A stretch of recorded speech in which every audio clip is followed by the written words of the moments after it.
রাসূল সাল্লাল্লাহু আলাইহি সাল্লাম বলেছেন, আল্লাহ তাআলা বলেন, আদমের ছেলে মেয়ে শোনো, তোমাদের পাপ বেশি হতে হতে যদি আকাশে লেগে যায়, পাপ আর পাপ ফাস্তাগফিরতানি, এরপরে যদি তুমি ক্ষমা চাও, গাফারতু লাকা, আমি তোমাকে ক্ষমা করে দেব। ওয়ালা উবালি, আমি পরোয়া করি না তুমি কত বড় পাপী। তুমি যেভাবে ডাকো আমি সেভাবে থাকি, তুমি যেভাবে আশা পোষণ করো সেভাবে পূর্ণ করে থাকি। আমি পরোয়া করি না তুমি কত বড় পাপী, আমি পরোয়া করি না তুমি কত বড় পাপী। তুমি যেভাবে ডাকো আমি সেভাবে থাকি, তুমি যেভাবে আশা পোষণ করো সেভাবে পূর্ণ করে থাকি। এই পর্যন্ত দুনিয়ার। এবার চলেন বিচারের মাঠে। আদম সন্তান যখন বিচারের মাঠে উপস্থিত হবে, তখন আল্লাহ আসবেন বিচারের মাঠে। আল্লাহ সামনে এসে বলবেন, ইয়া আদম লা আতাইতানি বিকুরাবিল আরজি খাতায়া সুম্মা লাকিতানি লা তুশরিক বি শাইআ লা আতাইতুকা বিকুরাবিহা মাগফিরা। ও আদমের ছেলে মেয়ে শোনো, আজকে তোমরা এসেছো বিচারের মাঠে আকাশ জমিন পরিমাণ পাপ নিয়ে। পাপ আর পাপ তোমাদের আকাশ জমিন পরিপূর্ণ হয়ে আছে। আমি আল্লাহ তোমাদের কাছে সেই পরিমাণ ক্ষমা নিয়ে এসেছি। তোমার যেই পরিমাণ পাপ আমার সেই পরিমাণ ক্ষমা, তোমার যেই পরিমাণ পাপ আমার সেই পরিমাণ ক্ষমা। তোমার পাপ যত আমার ক্ষমা তত, তোমার পাপ যত আমার ক্ষমা তত। যদি শিরক না থাকে। শেষের বাক্যটা মনে করতে পারলেন না? বিচারের মাঠে মানুষের যেই পরিমাণ পাপ সেই পরিমাণ ক্ষমা, যদি শিরক না থাকে। শিরক তো পূর্ণ নোট দেওয়া যাবে না, কে বড় ক্ষতিগ্রস্ত বই থেকে নোটটা নিতে হবে। তবে আমি দু একটা শিরক দেখাবো। আগে শিরক নিয়ে কিছু কথা বলি। এই পর্যন্ত যা জানতে পারলাম তাতে শিরকের ফলাফল জাহান্নাম। এই পর্যন্ত যা জানতে পারলাম, শিরক ছাড়া বাকি পাপ বিচারের মাঠে কি হবে? ক্ষমা হবে ইনশাআল্লাহ। শিরকটা হবে না, বিনিময় কি হবে? জাহান্নাম। জাবের রাদিয়াল্লাহু তাআলা আনহু বলেন, রাসূল সাল্লাল্লাহু আলাইহি সাল্লাম বলেছেন, মান মাতা লাম ইউশরিক বিল্লাহ ফাদাখালাল জান্নাহ। কেউ যদি শিরক না করে মারা যায় তাহলে সে জান্নাতে চলে গেছে। ওমান মাতা ওয়া আশরাকা বিল্লাহ ফাদাখালান নার। কেউ যদি শিরক করে মারা যায় তাহলে সে জাহান্নামে চলে গেছে। হাদিস বুখারী মুসলিম। ফলাফল এই। এবার শুনেন, আব্দুল্লাহ ইবনে আমর রাদিয়াল্লাহু তাআলা আনহু বলেন, রাসূল সাল্লাল্লাহু আলাইহি সাল্লাম বলেছেন, আকবারুল কাবায়রা সালাসা, সবচেয়ে বড় পাপ তিনটি। এক, আল ইশরাকু বিল্লাহ, আল্লাহর সাথে শিরক করে। দেখেন সিরিয়ালে এক এসেছে। দুই, বাপ মায়ের অবাধ্য চলা। তিন, মিথ্যা সাক্ষী দেওয়া। চুয়াডাঙ্গা জেলে কত মানুষ 10-15 বছর থেকে আছে, ও নিজেই জানে না আমি কেন জেলে। জজ জানে না ঘটনা কি, উকিল জানে না ঘটনা কি। যে সাজিয়েছে সেই শুধু জানে। ও সাজিয়েছে এমন ভাবে যে ওকে ধমাইতে পারলে আমরা জয়ী। তখন সেদিন ছিল রংপুরে, সাজানো তো ওকে 1 নম্বরে আসামি করেছে। আর একজনকে বলেছে 50,000 টাকা দিব তোকে, তুই জজের সামনে বলবি আমি 2 চোখে মারতে দেখেছি। তখন ও জজের সামনে কি বলছে? বলছে আমি একে 2 চোখে মারতে দেখেছি, 20 বছর জেল হয়েছে। তখনও বলছে ব্যাপারটা কি, আমি কেন জেলে? ও নিজেও জানে না আমি কেন জেলে। জজ জানে না ঘটনা কি, উকিলও জানে না ঘটনা কি। শুধুমাত্র যে সাজিয়েছে, লিখতে বলছে সেই জানে। এই জন্য মিথ্যে সাক্ষী হলো পৃথিবীতে তৃতীয় মহাপাপ। বলেন তো 1 নম্বর পাপ কি? শিরক। 2 নম্বর পাপ কি? মিথ্যা সাক্ষী দেওয়া, মানে বাপ মায়ের অবাধ্য চলা।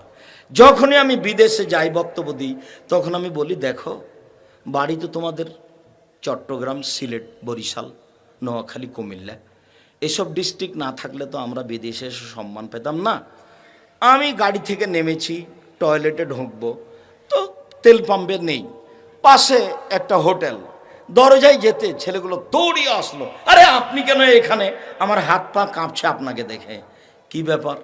আপনাকে তো জান দিয়ে ভালোবাসি, আপনার কারণে তো পরিবর্তন হয়েছি। তো কি করতে পারি? আমি বলছি একটু টয়লেটে যাব। আচ্ছা ঠিক আছে, টয়লেটে 2 তলায় চলেন, নাস্তা পানি সব রেডি। তখন আমি বলছি দেখো, তোমরা চট্টগ্রামের, সিলেটের, নোয়াখালীর না থাকলে সম্মান পাওয়া যেত না। এই যে চুয়াডাঙ্গার লোক আর চাঁপাইনবাবগঞ্জের লোক, এরা খালি চাকরি করবে আর দেশে থাকবে, বাইরে যাবে না, আর ছোটোখাটো ব্যবসা করবে। বড় ব্যবসা না করলে জাতির উপকার করতে পারবেন না। তা আপনি যে বলেছেন চকলেট, তা আমি কি চিরদিনই চকলেটের কথা বলেছি? চকলেট থেকে কলা, কলা থেকে কাপড়, কাপড় থেকে কোটি টাকা। ধনী হতে কতদিন সময় লাগবে মোটামুটি? বক্তব্য শোনেন না নাকি? প্রায় 25 থেকে 30 বছর। 25 থেকে 30 বছর। আর একজনের উপকার করতে চাইলে ব্যবসা ছাড়া বিকল্প কোনো পথ নাই। চাকরি করে যদি খান, 25 দিনে বেতন শেষ হবে, 5 দিন ধার কর্য, ধার কর্য, ধার কর্য। আবার যখন বেতন পাবেন তখন আবার দিয়েছে, আবার 25 দিন পরে। এখন মায়ে বলছে বেটা কিছু টাকা পয়সা দিতে হতো। আম্মা এ মাসে তো পারলাম না, দেখি সামনে মাস। 1 মাসও পারবে না। তা আমি বলেছি দেখো, বইয়ের নামে অ্যাকাউন্ট খোলো না। 5 বছর বিদেশে থেকেছে, টাকা শুধু বইয়ের নামে পাঠিয়েছে। যখন আসার সময় হয়েছে টাকা পয়সা নিয়ে বউ পালিয়ে গেছে। এখন দেশে এসেছে তো বাপ আর মা আর এই বেটা 3 জন কাঁদে। আর যাওয়ার সময় বাপের সাথে এত দুর্বল সম্পর্ক, বইয়ের নামে যে অ্যাকাউন্ট খুলেছে সেটাও বাপকে বলেনি। আমার মা আমাকে বলতো বেটা সাবধান, নারী 3 জানের বড়ি, নারীকে খুব ভয় করে চলতে হয়। এ দেখেন, তা আমি বলেছি দেখো তোমরা বিদেশে এসেছ, খবরদার বাপ মায়ের নামে অ্যাকাউন্ট খুলবে, বউয়ের নামে খুলো না। বউকে ভালোবাসো, আমি ভালোবাসতেই বলছি। বউকে মারো না, বউকে গালি দিও না, বউকে আদর করো, বউকে ঢেকে রাখো, বউকে আদর করো। এত আদরের বউ, এত আদরের ওরা, এত আদরের ওরা হচ্ছে বগুড়া সোনাতলা হাটের আদরের মালসা। ওদের আদর করতে হয়, ওদের ঘিরে রাখতে হয়, ওদের ঢেকে রাখতে হয়। অ্যাকাউন্ট খুলবেন না, সব কথা বলবেন না, ভুল হবে, শয়তান তাকে বিরক্ত করবে। এখন দেখছেন 3 জন কাঁদছে। কে কে? বাপ মা বেটা, এরা 3 জন এখনো কোনো সময় পৃথক হবে না। বাপকে পৃথক হতে হবে মরার পরে। বেটা যতই উল্টে যাক, বাপ উল্টে যাক যতই, পৃথক হওয়ার দুনিয়াতে কোনো সুযোগ নাই। কখন হবে? যখন মরে যাবে তখন। কাজেই কোনো সময় ভুলেও বাপ মাকে দূরে ভাবিও না। বাপের বয়স বেশি হয়েছে, মায়ের বয়স বেশি হয়েছে, ওরা উল্টা বলছে, এ কথাই ঠিক। ঘুম থেকে উঠে দেখবো যে মায়ের চেয়ে বড় শত্রু কেউ নাই। এত খারাপ মা, দিন রাত আমার স্ত্রীকে গালি দেয়, টাকা পয়সা যা দিই তা বড় বোনের ছেলেকে দিয়ে দেয়, সহ্যই করতে পারি না। এখন কি করবেন? এটাই শোনো, একদিন তুমি ছিলে তোমার মায়ের কোলে, এখন তোমার মা তোমার কোলে। তুমি যখন সকাল 10টায় গেছিলে, তখন তোমার বউকে বলে গেছিল আমার মায়ের কাপড়টা পরিবর্তন করে দিও, আমার মা বিছানা পেশাব করছে। তোমার মা এখন অজ্ঞান। বিকেলে এসেছ, তোমার মা ওই ভিজা কাপড়ে আছে, পেশাবের কাপড়ে। বিকেলে এসে বলছো কই আমার মায়ের কাপড়টা পরিবর্তন করনি। তখন তোমার স্ত্রী বলছে যাও তুমি করো গা। ওই ঘরে ঢুকলে তোমার মা অকথ্য ভাষায় গালি দেয়, সেই জন্য তোমার মার আমি কাপড় পরিষ্কার করিনি। না, এবার মনে রেখো, তোমার বোন শ্বশুর বাড়ি চলে গেছে, তোমার বউ করবে না, করুক। আমি চাচ্ছি তোমার স্ত্রী বেটির মতো কাজ করুক, এটাই আমি চাচ্ছি। তাহলে তোমার স্ত্রী ইহকালে কল্যাণ পাবে, পরকালে কল্যাণ পাবে। তোমার স্ত্রীর যারা ছেলে মেয়ে বৌমা আসবে তারা ভালোবাসবে। অতএব শাশুড়িকে ভালোবাসতে হবে, এ কথাই ঠিক। শাশুড়িকে জীবন দিয়ে ভালোবাসতে হবে, এ কথাই ঠিক। শাশুড়িকে মায়ের মতো দেখতে হবে, এ কথাই ঠিক। তারপরেও তোমার বউ দেখনি, তুমি কি করবে? পেশাব পরিষ্কার করবে তুমি, কাপড় বদলিয়ে দিবে তুমি, গোসল করিয়ে দিবা তুমি, গাও মুছিয়ে দিবা তুমি, কাঁধে করে হাসপাতালে নিয়ে যাবা তুমি, কাঁধে করে হাসপাতাল থেকে নিয়ে আসবা তুমি। একদিন তোমার মা ছিল তোমার কোলে, এখন তুমি, তোমার মা এখন তোমার কোলে। একদিন তুমি ছিলে তোমার মায়ের কোলে, এখন তোমার মা তোমার কোলে। তোমার সাথে তোমার মা যে আচরণ করেছে, সে আচরণ তুমি তোমার মায়ের সাথে করো। পেশাব পরিষ্কার করবে তুমি, পায়খানা পরিষ্কার করবে তুমি, কাপড় বদলিয়ে দেবে তুমি, কাপড় খেঁচে দিবে তুমি, ওকে কাঁধে করে হাসপাতাল নিয়ে যাবা তুমি, কাঁধে করে হাসপাতাল থেকে নিয়ে আসবা তুমি। তোমার বোন করবে আশা তুমি করো না, তোমার স্ত্রী করবে আশা তুমি করো না। নিজ হাতে সব কিছু করো, জান্নাত তোমার জন্য প্রতীক্ষমান রয়েছে। পৃথিবীর ৩য় মহাপাপ হচ্ছে মিথ্যা সাক্ষী দেওয়া। আল্লাহর নবীকে বলা হলো সবচেয়ে বড় পাপ কি? আল্লাহ রসুল বললেন শিরক করা, তার চেয়ে বড় পাপ, তারপরে বড় পাপ কি? সন্তান হত্যা করা। তারপরে বড় পাপ কি? আল্লাহ রসুল বললেন প্রতিবেশীর সাথে জেনা করা। রাসূল সাল্লাল্লাহু আলাইহি সাল্লাম বললেন 7টা জিনিস থেকে বেঁচে থাকো।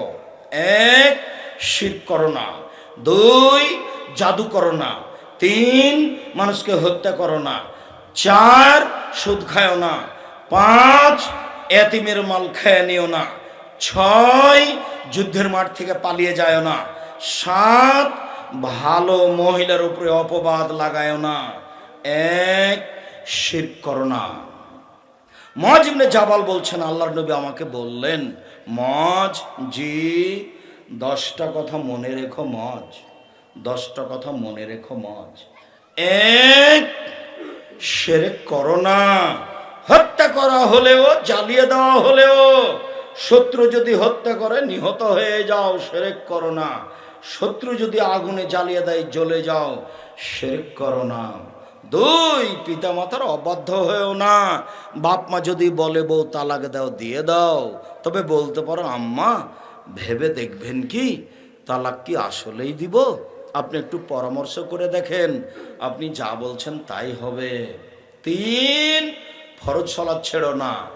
4, নেশাদার দ্রব্য, বিড়ি সিগারেট জর্দা পান খায়ও না। 5, নাফরমানি করো না। পাপ কাজ করলে আল্লাহর পক্ষ থেকে গজব নেমে আসবে। যদি জেনা পাপ কাজ হয় তাহলে রুজি কমে যাবে, চাকরি হারিয়ে যাবে, ব্যবসা মায়ের খাবে। যদি পাপ কাজটা কি হয়? জেনা হয়, তাহলে কি হবে? রুজি কমে যাবে। হাদিস সহিহ, খুব ভালো করে মনে রাখতে হবে। যদি জেনা হয় তাহলে রুজি কমে যাবে, চাকরি হারিয়ে যাবে, ব্যবসা মায়ের খাবে, নিঃস্ব হয়ে যাবে। আবার বলছি, যদি জেনা হয় এমন রোগ হবে যে রোগ ডাক্তার চিনে না। আমি বলিনি এই কথা, কিন্তু মুহাম্মদ সাল্লাল্লাহু আলাইহি সাল্লাম বলেছেন। এগুলো কোথায় পাবো আব্দুর রাহিম সাহেব? মরণ একদিন আসবে, এ বইয়ের শেষের দিকে উপদেশ বইও আছে। যদি পাপ কাজ জেনা হয় তাহলে চাকরি মায়ের খাবে, তাহলে ব্যবসা মায়ের খাবে। যদি পাপ কাজ জেনা হয় তাহলে এমন রোগ হবে যেগুলো ডাক্তার চিনে না, যে রোগ ডাক্তার চিনে না। এই কথা মুহাম্মদ সাল্লাল্লাহু আলাইহি সাল্লাম বলেন। খবরদার পাপ করো না, পাপ করলে আল্লাহর পক্ষ থেকে গজব নাজেল হবে। আরো শোনো, যুদ্ধের মাঠ থেকে পালিয়ে যায় না। আরো শোনো, মহামারী কলেরা যদি করোনা ভাইরাস হয় তাহলে ছোঁয়াচে রোগ বলে পালিয়ে যায় না। 2020 সালের করোনা ভাইরাসে আমি আব্দুর রাজ্জাক বিন ইউসুফ বলেছিলাম, কারো যদি করোনা ভাইরাস হয়ে থাকে আমি তার সাথে এক প্লেটে খেতে প্রস্তুত। যদি কেউ করোনায় মারা যায় তাহলে আমি তার গোসল দেওয়াবো, জানাজা দেওয়াবো, কাফন দাফন করব। এতে যদি আমার করোনা হয় তাহলে আমি বলবো না এর কারণে হয়েছে, আমি বলবো পৃথিবী সৃষ্টির 50,000 বছর পূর্বে আমার ভাগ্য লেখা হয়েছিল, তখন লেখা হয়েছিল তুমি করোনায় মারা যাবা। তাই আমাকে করোনা হয়েছে কথা আমি বলবো। যদি ছোঁয়াচে রোগের কারণে করোনা হয় তাহলে ঢাকা ফিউচার মার্কের মালিক করোনায় মারা গেল কেন? ওরা এদেশের পানি খায় না, ওরা এদেশের পানি খায় না।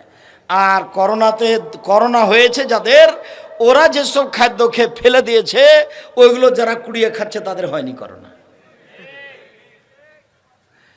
তা আমি করোনার রোগীকে দেখতে গেছি ঢাকা হাসপাতালে, তার ছেলে, তার মেয়ে, তার স্ত্রী যেতে দেবে না। বলছি আল্লাহুস সামাদ, আমি অল্প দিন বাঁচতে এসে শিরক করে মরতে রাজি নই। আমি তার গায়ে হাত দিচ্ছি, আমার অন্তরে একটু ধাক্কা খায় না। গায়ে হাত দিয়ে বলছি কেমন আছেন, চিন্তা করবেন না, কোনো সমস্যা নেই। তখন বলছে আপনাকে অনেক ভালোবাসে, আপনি যায়েন না, আপনি যায়েন না ওখানে। ওর মা, ওই ছেলে লোকের স্ত্রী বলছে, ওর ছেলে বলছে, ওর মেয়ে বলছে। আমি বলছি করোনায় বিশ্বাস করি না, তাকে আমি 5 পয়সা দাম দিই না। মেয়েটা আমাকে বলছে বিমানে, মাস্ক পরেন, ধৈর্য ধারণ করো, মাস্ক পরেন, ধৈর্য ধারণ করো, মাস্ক পরেন, ধৈর্য ধারণ করো। আবার যখন বলেছে আমি যখন বিমানে উঠছিলাম তখন তুমি দেখোনি যে আমার মাস্ক নেই, তুমি তখন নামিয়ে দাওনি কেন? দেখো, জুলুম করো না। আমি আব্দুর রাজ্জাক বিন ইউসুফ মাস্ক পরে ভাগ্য বাড়াতে রাজি নই, আমি ওই ভাগ্য চাই না। আমি চাই যেটা 50,000 বছর আগে লেখা হয়েছে পৃথিবী সৃষ্টি, সেটাই আমি চাই, অন্য চাই না। দোয়া করো, দোয়া দিয়ে ভাগ্য আমি বাড়াতে চাই, এই সব মাস্ক দিয়ে আমি ভাগ্য বাড়াতে চাই না। সম্মানিত দিনী ভাই বোন, বলছিলাম রাসূল সাল্লাল্লাহু আলাইহি ওয়াসাল্লাম যা বললেন তাতে শিরক মহাপাপ। এবার চলেন দুই একটা বলি। একটা লোকের হাতে আল্লাহ নবী দেখলেন বালা, তামার বালা। আল্লাহ রাসূল বলেন কি ব্যাপার, এটা কি? তখন লোকটি বলছে, আল্লাহ রাসূল আমার শরীরে দুর্বলতা রয়েছে, সেই জন্য তামার বালা দি, রাবার দি, সৌদি আরব কুয়েত কাতারের ঘড়ি জাতীয় কি ওটাকে বলবেন, ব্রেসলেট, এটা ব্যবহার করি এই কারণে। তখন আল্লাহ রাসূল বলছেন ইনজিহা, এটা খোলো, এটা যদি তোমার হাতে থেকে যায় তুমি যদি মারা যাও জাহান্নামে চলে যাবা। এখন যাদের হাতে এটা আছে, আংটি আছে, অষ্টাধাতুর আংটি, হুজুর বলেছে হাতে দাও ভালো হয়ে যাবে, পীর সাহেবে বলেছে এই মুহূর্তে খুলে দিয়ে যদি মারা যান জান্নাত হবে, থাকা অবস্থায় মারা গেলে জান্নাত হবে না, বাঁচার কোনো পথ নেই। এই ছেলে, কোনো বাচ্চা ছেলেকে আপনি পাশ থেকে উঠতে দিবেন না। শিরকের আলোচনা সমাজের সাথে একবারে ওতপ্রোতভাবে জড়িত হয়ে আছে। রাসূল সাল্লাল্লাহু আলাইহি সাল্লাম বলেন মানাল্লাকা তামিম ফাকাদ আশরাকা, কেউ যদি তাবিজ ঝুলাই তাহলে সে শিরক করলো। মাদুলি হাতে আছে, কোমরে আছে, গলায় আছে, বাহুতে আছে, ছেলের গলায় একবারে 4-5টা ভর্তি হয়ে আছে, এখনই কেটে ফেলতে হবে। মরে যদি যান মুসলমান হয়ে মরবেন, এ অবস্থায় মারা গেলে মুশরিক অবস্থায় মরবেন, বাঁচার কোনো পথ নেই। রাসূল সাল্লাল্লাহু আলাইহি সাল্লাম বলেন ইন্নার রুকা ওয়াত তামায়েম ওয়াত তাওয়ালা শিরকুন, নিশ্চয় ঝাড়ফুঁক করা শিরক। শিরকি কথায় ঝাড়ফুঁক করা শিরক। কোরআন মাজিদ পড়ে, হাদিসের দোয়া পড়ে, পানি পড়ে দেওয়া যায়, তেল পড়ে দেওয়া যায়, ঝাড়ফুঁক করা যায়। কোরআন এবং হাদিসের দোয়া ব্যতীত এমনি কিছু দোহাই দিয়ে পড়লে শিরক হবে। আজ থেকে কারো কাছে যদি তেল পড়ে নেন, যদি পানি পড়ে নেন, তাহলে বলবেন মুন্সি কি পড়েন, যদি বলে কালির দোহাই, অমুকের দোহাই, তাহলে হয়ে গেছে জাহান্নামে, আপনি যাবেন জাহান্নামে, বাঁচার পথ নাই। শিরকের ফলাফল জাহান্নাম। যা ইলা রাসূলিল্লাহ রাহাতুন, আল্লাহর নবীর কাছে 10 জনের একটা দল আসলো। ফাবায়াতিসান, তিনি 9 জনের সাথে বায়াত করলেন, একজনের সাথে বায়াত করলেন না। সাহাবীগণ বললেন আপনি 9 জনের সাথে বায়াত করলেন, ওর তার একটা ওয়াহেদান, একজনকে ছেড়ে দিলেন কেন? তখন আল্লাহ নবী বলছেন ওর গলায় যে একটা আছে তাবিজ, তাই তার সাথে বায়াত করলাম না। ফাদ খালায়া দাহু, সে হাত গলায় ঢুকিয়ে তাবিজটা ছিঁড়ে ফেললো। ফাবায়াহু রাসূলুল্লাহ সাল্লাল্লাহু আলাইহি ওয়াসাল্লাম, তখন তার সাথে বায়াত করলেন। মনে রাখবেন যে যত অষ্টাধাতুর আংটি আছে, তামা আছে, বালা আছে, রাবার আছে, এগুলো সব শিরক, টোটালি শিরক। এগুলি থেকে বেঁচে থাকতে হবে, সাবধান। সম্মানিত দিনী ভাই বোন, ওয়াকিদুল লাইসি বলছেন খারাজা রাসূলুল্লাহ সাল্লাল্লাহু আলাইহি ওয়াসাল্লাম হুনাইন, আল্লাহ রাসূল একবার হুনাইনের যুদ্ধে বের হলেন।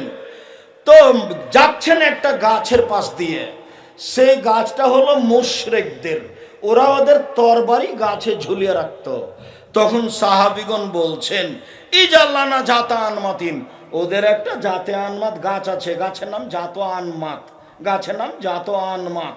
ওরা ওদের গাছে তরবারি ঝুলিয়ে রাখে, ওতে কল্যাণ গ্রহণ করে। তা আপনি আমাদের একটা করে দেন না, গাছ নির্ধারণ করে দেন না আল্লাহ নবী, আমরা সে গাছের নিচে বসবো, আমাদের তরবারি গাছে ঝুলাবো, আমরা সেখান থেকে কল্যাণ নিব। তখন আল্লাহ রাসূল বলছেন সুবহানাল্লাহ, ছি ছি ছি ছি ছি ছি, হায় হায় হাজা কালাকুম মুসা। আরে এটা তো মুসার সম্প্রদায় বলেছিল, মুসার সম্প্রদায় বলেছিল ইজালানা ইলাহান কামা লাহুম আলাইহা, মুসা আপনি আমাদের জন্য একটা মাবুদ করে দেন না, ওদের যেমন মাবুদ আছে, ওদের আছে সরস্বতী, ভগবতী, কালী, দুর্গা, লাত, উজ্জা, মানাত, আরো কত কি, ওদের যেমন মাবুদ আছে, জিলাপি দেয়, ঝুরি জিলাপি দেয়, তাদের কাছে কল্যাণ চাই।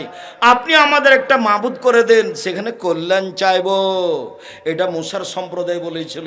তোমরা সেটা বললে, ছি ছি ছি ছি ছি ছি, তোমরা একটা গাছ কেন চাইলে, তাতে কি কল্যাণ রয়েছে? এই গাছে তরবারি ঝুলালে একটা কল্যাণ মনে করছে, তাই তো আমাকে বলছে আব্দুর রাজ্জাক সাহেব আমার ছেলের জন্মদিনে কিছুই করব না, খালি একটু হালকা খানা করব। তখন আমি বলছি আগের দিন করে নেন না,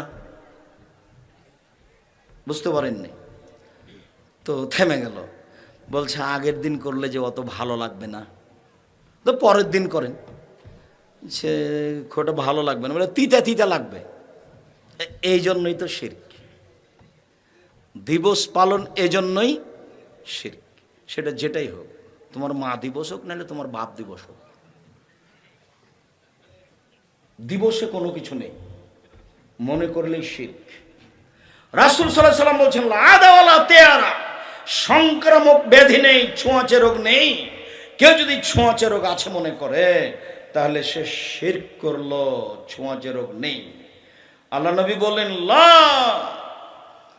এদু এলা শাইন এলা শাইন, রোগ ব্যাধি একজনের কাছে আর একজনের কাছে পার হয়ে যায় না। রোগ ব্যাধি একজনের নিকট হতে আর একজনের কাছে পার হয়ে যায় না। রোগ ব্যাধি একজনের থেকে আর একজনের কাছে পার হয়ে যায় না। তখন সামনে একজন পল্লীর বেদুইন মানুষ ছিল, ও বলছে যাই তো আল্লাহ নবী, কিভাবে? একটা উটকে যদি চুলকুনি ঘাও হয় বাকি সব উটকে হয়ে যায়, এই দেখেন ছোঁয়াচে রোগ আছে। তখন আল্লাহ রাসূল বলছেন আচ্ছা তাহলে প্রথমটাকে কিভাবে হলো? তখনও চুপ হয়ে গেছে। তখন পল্লীর মানুষটা কি হয়ে গেছে?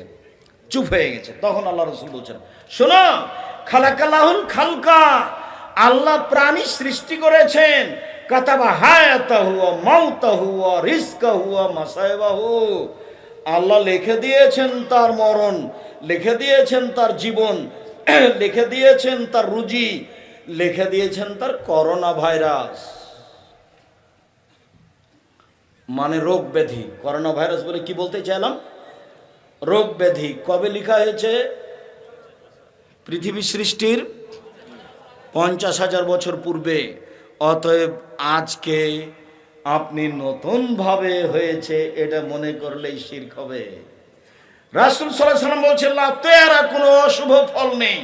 বাড়ি থেকে বের হয়ে গেছেন তো কলমটা ভুলেন নিচে নেমে গেছেন, এখন আর কলমটা নিতে যেতে চাচ্ছেন না। বাড়ি থেকে বের হয়ে বাড়িতে এসেছেন, কাজ করে কাজ হয়নি, তখন বলছেন কার যে মুখ দেখে গেলাম। সব কথাগুলি শিরক, ফিরে যাওয়া যাবে না, এই কথাগুলি শিরক। সম্মানিত দিনী ভাই বোন, গরুকে লাথি মারা যায় না এই কথা বললে শিরক হয়। তুলসী গাছ তুলে ফেলা যায় না এই কথা বললে শিরক হয়। হাত থেকে গিলাস পড়ে গেলে কুটুম্ব আসতে পারে এই কথা বললে শিরক হয়। ঘরের উপরে কাক ডাকছে কেউ আসতে পারে এই কথা বললে শিরক হয়। দুধের বাচ্চা নতুন প্রসব হয়েছে, এই মা বাইরে গেলে লোহা হাতে করে বের হতে হবে, নইলে বাচ্চাকে চোরাচুন্নি পাখিতে ধরবে এই কথা বললে শিরক হয়। চুলার উপরে পা লেগে গেলে খারাপ হয়ে গেল এমন কথা বললে শিরক হয়।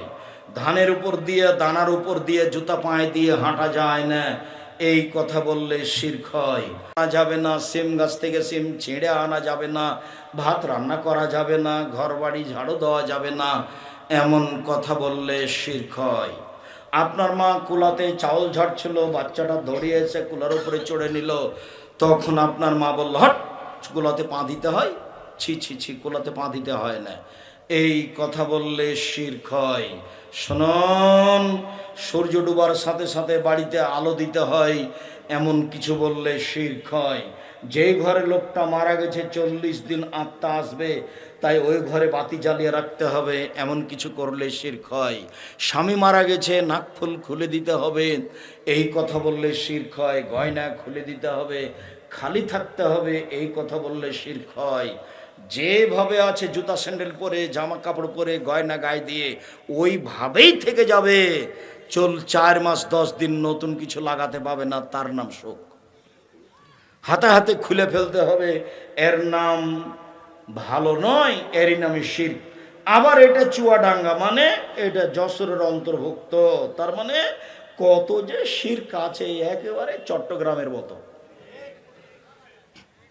কেননা এটা উত্তরবঙ্গ নয়, রংপুর, দিনাজপুর, লালমনিরহাট, নীলফামারী, কুড়িগ্রাম, পঞ্চগড়, ঠাকুরগাঁ, জয়পুরহাট, গাইবান্ধা, বগুড়া এগুলি কিছুটা কম আছে বৃহত্তর যশোরের চেয়ে, বৃহত্তর খুলনার চেয়ে, বৃহত্তর বরিশালের চেয়ে, বৃহত্তর নোয়াখালীর চেয়ে, বৃহত্তর ফরিদপুরের চেয়ে, বৃহত্তর কুমিল্লার চেয়ে, বৃহত্তর সিলেটের চেয়ে, বৃহত্তর বরিশালের চেয়ে এইসব ডিস্ট্রিক্টগুলি পীর দিয়ে চলে, এইসব ডিস্ট্রিক্টগুলি তাবিজ দিয়ে চলে। তাবিজ যখনই বরিশালে নামবো, বিমান থেকে নামবো, তখন খালি আমার মাথা পেতে দিবে, একটু ফোঁক দিয়ে দেন, একটু ফোঁক দিয়ে দেন। ওই যে আমি পীর নই, আপনি ভুল বুঝেছেন মনে হয়, আমি দোয়া করে দিছি বাস, এটাই আলহামদুলিল্লাহ।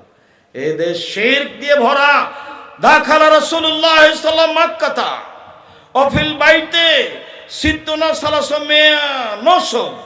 আল্লাহর নবী যখন কাবা ঘরে প্রবেশ করলেন মক্কা বিজয়ের বছর, তখন কাবা ঘরে 360টি মূর্তি ছিল। ঢোকে জালায়ান ওতহু বেউদিন ফিয়াদেহি, হাতে একটা লাঠি ছিল, সে লাঠি দিয়ে মূর্তিগুলি ভাঙতে লাগলেন আর বললেন, জাল হক এসেছে সত্য, ওয়াজাকাল বাতিল চলে গেছে মিথ্যে, ইন্নাল বাতিলা নিশ্চয় মিথ্যে, কানা জাহুকা চিরদিন মিথ্যে। ছবি মূর্তিকে সম্মান করা শিরক। কাবা ঘরে যা ছিল সব বের করে দিলেন। রাসূল সাল্লাল্লাহু আলাইহি ওয়াসাল্লাম বললেন, লা তাজলু কবরি ওয়াসানান ইস্তাদা গাজাবুল্লাহ আল্লাযিনা